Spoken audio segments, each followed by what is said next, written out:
Hey, what's up, everybody? I figure I got a chance to review my thoughts on the Insidious, the Red Door movie, and that is the fifth installment in the Insidious franchise. But chronologically, it would be like the, I mean, still the, I mean, it would be like the fifth, as well, since Insidious, uh, you know, you know, three and four were prequels to the first two movies.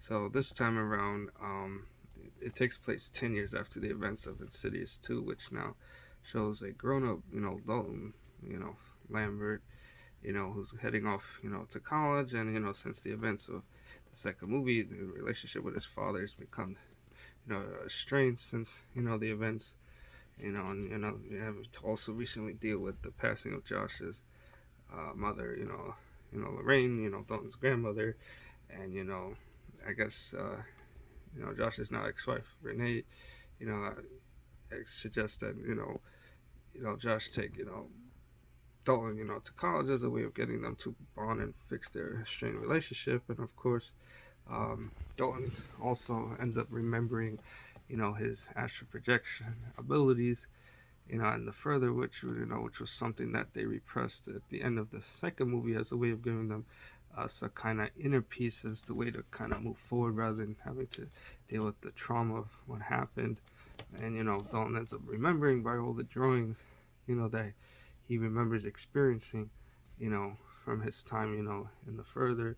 And of course, Josh, who also was an astral projection like a gift like Dalton, is also remembering what happened, from the first two movies, and he's trying to piece, answers, to what happened, and then of course he also ends up finding out about, father, that he, never knew, and things like that, and also you see like the return of the red lipstick, demon, and the familiar faces of, Tucker and Specs, and Elise's character as well. I mean, in terms of what I thought about it, it was actually a pretty good installment.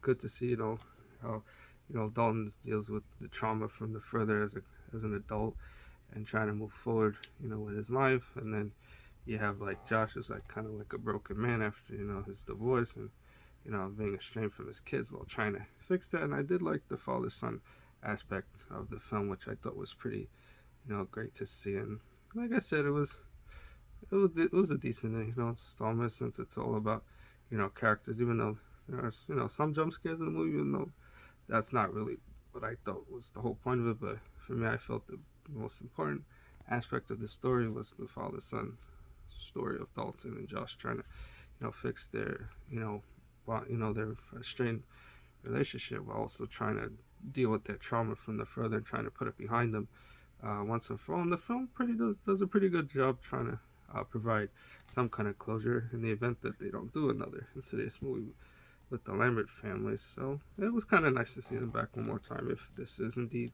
the last one.